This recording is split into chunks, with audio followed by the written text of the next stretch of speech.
हरे कृष्णा कृष्ण कृष्ण हरे हरे, हरे राम राम हरे हरे। तो कार्तिक मास के शुक्ल पक्ष की एकादशी का नाम है देवोत्थान या प्रबोधिनी। कार्तिक मास के शुक्ल पक्ष में ब्रह्मा जी बोले कि हे मुनि श्रेष्ठ, अब आप पापों को नष्ट करने वाली तथा पुण्य और मुक्ति को देने वाली प्रबोधिनी एकादशी का महात्म सुनिए। भागीरथी, गंगा तथा तीर्थ, नदी, समुद्र आदि तभी तक फल देते हैं जब तक प्रबोधिनी एकादशी नहीं आती। कार्तिक मास की शुक्ल पक्ष की प्रबोधिनी एकादशी के व्रत का फल 1,000 अश्वमेघ तथा 100 राजसूय यज्ञ के फल के बराबर होता है। नारद जी ने पूछा कि हे पिताजी, संध्या को भोजन करने से, रात्रि में भोजन करने तथा पूरे दिन उपवास करने से क्या क्या फल मिलता है, उसे आप समझाइए। ब्रह्मा जी बोले कि हे नारद, संध्या को भोजन करने से 1 जन्म का, रात्रि में भोजन करने से 2 जन्म के तथा पूरे दिन उपवास करने से 7 जन्म के समस्त पाप नष्ट हो जाते हैं। प्रबोधिनी एकादशी के व्रत के प्रभाव से सुमेरु पर्वत के समान कठिन पाप क्षण मात्र में ही नष्ट हो जाते हैं। अनेकों पूर्व जन्म के किए हुए बुरे कर्मों को यह प्रबोधिनी एकादशी का व्रत क्षण भर में नष्ट कर देता है। जो मनुष्य अपने स्वभावानुसार इस प्रबोधिनी एकादशी का विधि पूर्वक व्रत करते हैं, उन्हें पूर्ण फल प्राप्त होता है। हे मुनीश्वर, जो मनुष्य श्रद्धा पूर्वक थोड़ा भी पुण्य करते हैं, उनका वह पुण्य पर्वत के समान अटल हो जाता है। जो मनुष्य हृदय के अंदर ही ऐसा ध्यान करते हैं कि प्रबोधिनी एकादशी का व्रत करूँगा, उनके 100 जन्मों के समस्त पाप नष्ट हो जाते हैं। जो मनुष्य प्रबोधिनी एकादशी के दिन रात्रि को जागरण करते हैं, उनकी बीती हुई तथा अनेक आने वाली 10,000 पीढ़ियाँ विष्णु लोक में जाकर वास करती हैं और नरक में अनेक दुखों को भोगते हुए पितृ विष्णु लोक में जाकर सुख भोगते हैं। ब्रह्म हत्या आदि के महान पाप भी प्रबोधिनी एकादशी का व्रत करने से धुल जाते हैं। एकादशी के दिन रात्रि को जागरण करने का फल अश्वमेघ आदि यज्ञों के फल से भी अधिक होता है। समस्त तीर्थों में जाने तथा गौ, स्वर्ण भूमि आदि के दान का फल कार्तिक मास की शुक्ल पक्ष की प्रबोधिनी एकादशी के रात्रि के जागरण के फल के बराबर होता है।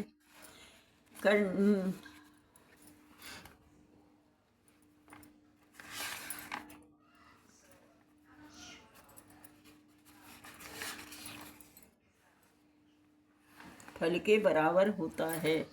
इस संसार में जितने भी तीर्थ हैं तथा जितने भी तीर्थों की आशा की जाती है, वे सब प्रबोधिनी एकादशी के व्रत करने वाले के घर में रहते हैं। जो मनुष्य इस एकादशी के व्रत को करता है, वह योगी, तपस्वी तथा इंद्रियों को जीतने वाला होता है, क्योंकि यह एकादशी भगवान विष्णु को अत्यंत प्रिय है। इसके व्रत के प्रभाव से कायिक, वाचिक और मानसिक पाप नष्ट हो जाते हैं। कायिक मतलब कर्म करने वाले पाप, जो हम गलत कर्म करते हैं। वाचिक मतलब हम जो गलत किसी के प्रति बोल लेते हैं। मानसिक, जो मन में हम सोच लेते हैं, वो सब नष्ट हो जाते हैं। इस एकादशी के दिन जो भगवान की प्राप्ति के लिए दान, तप, होम, यज्ञ आदि करते हैं, उन्हें अच्छे पुण्य मिलता है। प्रबोधिनी एकादशी के दिन भगवान की पूजा करने से बाल, यौवन और वृद्धावस्था के समस्त पाप नष्ट हो जाते हैं। इस एकादशी की रात्रि को जागरण करने का फल चंद्र सूर्य ग्रहण के समय स्नान करने के फल से 1,000 गुना अधिक होता है। मनुष्य जन्म से लेकर जो पुण्य प्रबोधिनी एकादशी के व्रत के पुण्य के सामने व्यर्थ है। इसलिए हे नारद, तुमको भी विधि पूर्वक विष्णु भगवान की पूजा करनी चाहिए। जो मनुष्य कार्तिक मास में धर्मपरायण होकर अन्य व्यक्तियों का अन्न नहीं खाता, उन्हें चंद्रायण व्रत का फल मिलता है। कार्तिक मास में भगवान दान आदि से उतने प्रसन्न नहीं होते हैं जितने के शास्त्रों की कथा सुनने से प्रसन्न होते हैं। कार्तिक मास में जो मनुष्य भगवान की कथा को थोड़ा बहुत सुनते या पढ़ते हैं, उन्हें 100 गौदान का फल मिलता है। जो मनुष्य अपने कल्याण के लिए विष्णु भगवान की कथा सुनते हैं, उन्हें 100 गौदान का फल मिलता है। मनुष्य अपने कल्याण के लिए विष्णु भगवान की कथा सुनते हैं, वे अपने कुटुंब का उद्धार करके 1,000 गोदान का फल पाते हैं। जो मनुष्य प्रबोधिनी एकादशी के दिन विष्णु भगवान की कथा सुनते हैं, उन्हें 7 दीपों के दान का फल मिलता है। जो विष्णु की भक्ति पूर्वक कथा सुनते हैं और कथा वांचने वाले ब्राह्मण को यथाशक्ति यथाचित पूजा करते हैं तथा उसे संतुष्ट करते हैं, वे उत्तम लोक को जाते हैं। इस पर नारद जी बोले, हे ब्रह्मा जी, अब आप एकादशी के व्रत का विधान कहिए और कैसा व्रत करने से कौन सा पुण्य मिलता है वह भी समझाइए। ब्रह्मा जी बोले, हे नारद जी, इस एकादशी के दिन मनुष्य को ब्रह्म मुहूर्त में उठना चाहिए और नदी, तालाब, कुआं आदि पर स्नान करके व्रत का नियम ग्रहण करना चाहिए। उस समय भगवान से विनय करनी चाहिए कि हे भगवान, आज मैं निराहार रहूँगा और दूसरे दिन भोजन करूँगा, इसलिए आप मेरी रक्षा करें। इस प्रकार विनय करके भगवान की पूजा करनी चाहिए। उस रात्रि को भगवान के समीप गीत, नृत्य, बाजे तथा कथा आदि से व्यतीत करनी चाहिए। प्रबोधिनी एकादशी के दिन कृपणता का त्याग कर बहुत से पुण्य फल, अगरबत्ती, पुष्प और फल, अगरबत्ती, धूप आदि से भगवान की आराधना करनी चाहिए। शंख के जल से भगवान को अर्घ देना चाहिए। इसका समस्त तीर्थदान आदि से करोड़ों गुना फल अधिक होता है। जो मनुष्य पुष्प से भगवान की पूजा करते हैं, उनके सामने इंद्र भी हाथ जोड़ता है। कार्तिक मास में जो बिल्व पत्र से भगवान की पूजा करते हैं, उन्हें अंत में मुक्ति मिलती है। कार्तिक मास में जो मनुष्य तुलसी जी से भगवान की पूजा करते हैं, उनके 10,000 जन्म के समस्त पाप नष्ट हो जाते हैं। जो मनुष्य इस मास में श्री तुलसी जी के दर्शन करते हैं या छूते हैं या ध्यान करते हैं या रोपण कर तथा सेवा करते हैं, वे 1000 कोटि युग तक भगवान के घर में रहते हैं। समस्त मनोकामनाओं को पूरा करने वाले भगवान कदम पुष्प को देखकर अत्यंत प्रसन्न होते हैं। यदि उनकी कदम के पुष्प से पूजा की जाए तो यमराज के दुखों को नहीं पाते। जो गुलाब के पुष्प से भगवान की पूजा करते हैं, उन्हें मुक्ति मिलती है। जो मनुष्य कबूल या अशोक के फूलों से भगवान की पूजा करते हैं, वे अत्यंत काल तक शोक से रहित होते हैं। जो मनुष्य विष्णु भगवान की सफ़ेद और लाल कनेर के फूलों से पूजा करते हैं, उन पर भगवान अत्यंत प्रसन्न होते हैं। जो मनुष्य विष्णु भगवान की दूर्वा दल से पूजा करते हैं, वे पूजा के फल से 100 गुना फल अधिक पाते हैं। जो मनुष्य जो भगवान की सभी समी पत्र से पूजा करते हैं, वे भयानक यमराज के मार्ग को सफलता से पार कर जाते हैं। जो मनुष्य चंपक पुष्प से भगवान विष्णु की पूजा करते हैं वे आवागमन के चक्र से छूट जाते हैं। जो मनुष्य स्वर्ण का बना हुआ केतकी पुष्प भगवान पर चढ़ाते हैं उनके करोड़ों जन्म के पाप नष्ट हो जाते हैं। जो मनुष्य भगवान के पीले और रक्त वर्ण के कमल के सुगंधित फूलों से पूजा करते हैं उन्हें श्वेत दीप में स्थान मिलता है।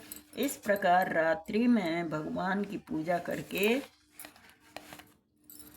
प्रातःकाल शुद्ध जल की नदी में स्नान करना चाहिए। स्नान करने के पश्चात भगवान की पूजा करनी चाहिए। इसके बाद इस व्रत की समाप्ति पर ब्राह्मणों को भोजन कराना चाहिए और दक्षिणा देकर मीठे वाक्यों द्वारा सभा करनी चाहिए। इसके उपरांत भोजन गौ और दक्षिणा से गुरु की पूजा करनी चाहिए और ब्राह्मणों को बहुत सी दक्षिणा देकर इस नियम को छोड़ना चाहिए। ब्राह्मणों को यथाशक्ति दक्षिणा देनी चाहिए। जिस ब्राह्मण को रात्रि में भोजन करावे उसे स्वर्ण सहित बैल दान करना चाहिए। जो मनुष्य यात्रा स्नान